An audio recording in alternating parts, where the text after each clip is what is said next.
Oh no!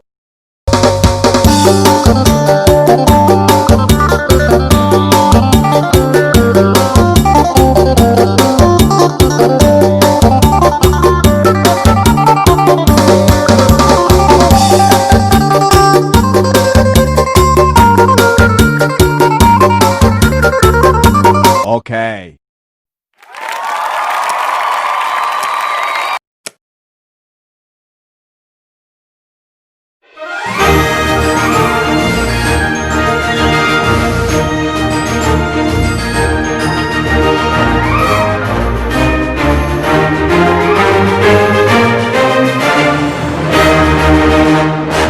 premiumbeat.com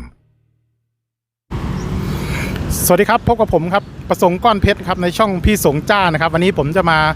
ออกกำลังกายนะครับที่กรมอุทกศาสตร์ทหารเรือนะครับเดี๋ยวเราจะไปดูไปชมบรรยากาศนะครับว่าในบริเวณข้างในมีอะไรบ้างครับถ้าเราพร้อมแล้วเราไปกันเลย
ปึ้งเฮ้ยกระโดดไม่เอาปึ้งปั้ง1 2ปึ้งเอาซ้ายไปเปล่าซ้ายก่อนปึ้งดีมากเอาซ้ายเอาซ้ายปึ้งเอาซ้ายขวา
สวัสดีครับสำหรับวันนี้นะครับก็จบการรีวิวเพียงเท่านี้นะครับเพราะว่าก็วิ่งมาหลายรอบนะครับเดี๋ยววันหน้านะครับผมจะพามาพวกเรานะครับมาวิ่งกันใหม่ครับมาเที่ยวว่ามีสนามอะไรบ้างครับวันนี้รีวิวอาจจะไม่หมดทุกซอกทุกมุมนะครับเพราะว่าเวลาค่อนข้างจำกัดครับคลิปหน้าได้เจอกันใหม่ครับสวัสดีครับ